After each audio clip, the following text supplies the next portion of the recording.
Good morning, teacher. My name is Evelyn Aras. In this opportunity, I'm going to talk about tips to teach objects. First of all, I would like to give a brief explanation about subject and object to having a better understanding of the following topics.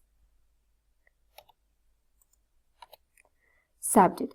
A subject is always a noun phrase formed by the proper noun, a pronoun, or a common noun and its modifiers, which is located in the initial position before the main verb in a clause. The subject plays a significant role in many grammatical relations. The term grammatical relations refers to the syntactic relationship that exists in a clause between a noun phrase and verb phrase, subject and predicate, or between subject and direct object. Examples: Maria is eating a banana. Internet is useful. Maria and internet are the subject in both sentences and they control the verbs. Object. The object is the person or thing affected by the action described in the verb. A verb may be followed by an object that completes its meaning. The object is the entity that is acted upon by the subject. Examples: Juan plays soccer. Children eat candies. In those examples, the objects are soccer and candies because they complete the meaning of the verbs and they are predicate of the sentences. Objects are divided into direct object, indirect object, and oblique object. Direct object. The direct object is a noun, pronoun, or group of words that receive the action of the verb. The best tips to teach direct object are the following. First, the teacher has to explain to the students that the direct object is always a noun or pronoun that is directly affected by the action of the verb. The verb must be transitive to describe an action or an event, never an intransitive verb. For example, I buy cactus and succulents with my sister. Then, first, a student must recognize the transitive verb. In this case, the transitive verb is buy. Then the direct object is cactus and succulents.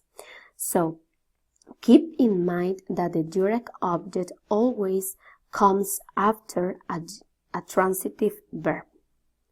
Another way to teach the direct object is to explain to the students that the direct object answers the questions what or who on the action verb. For example, Carlos writes a letter.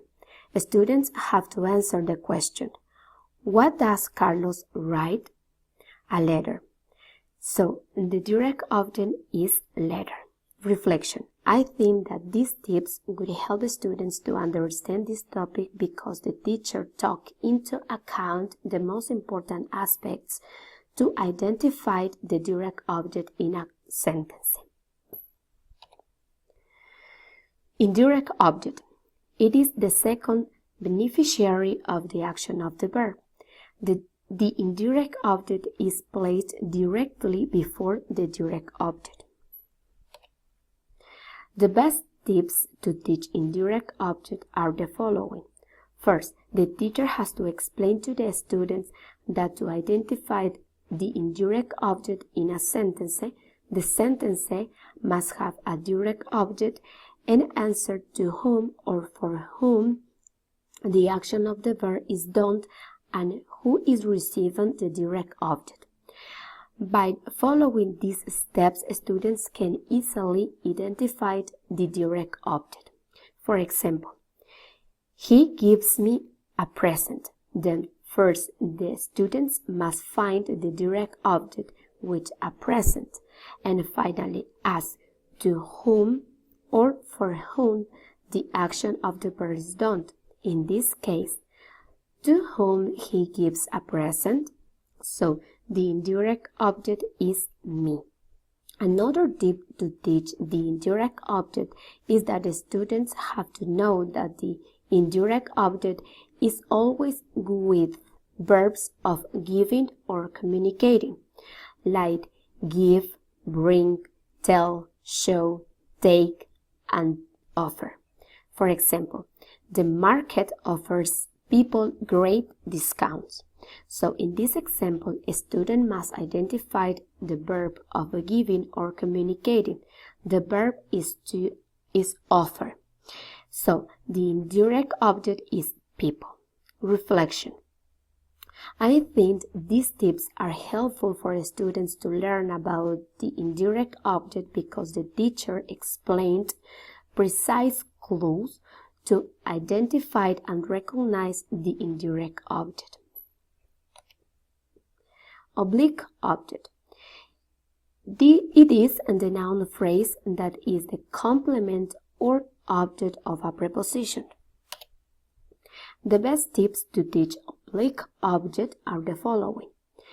The teacher has to explain to the students that the oblique object is always governed by the preposition.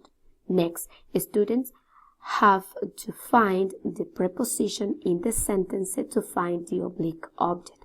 For example, children are eating in silence. In this sentence, the oblique object is silence because it is preceded by the preposition in.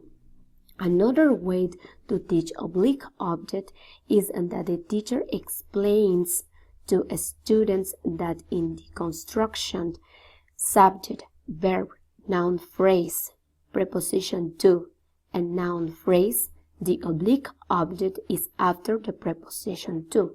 For example, Carla presented the engagement ring to her mother. In this sentence, the oblique object is her mother because this noun phrase is after the preposition to. Reflection. These tips are helpful in understanding the oblique object because they allow students to identify and understand the key structure with the preposition to and others. Thank you so much.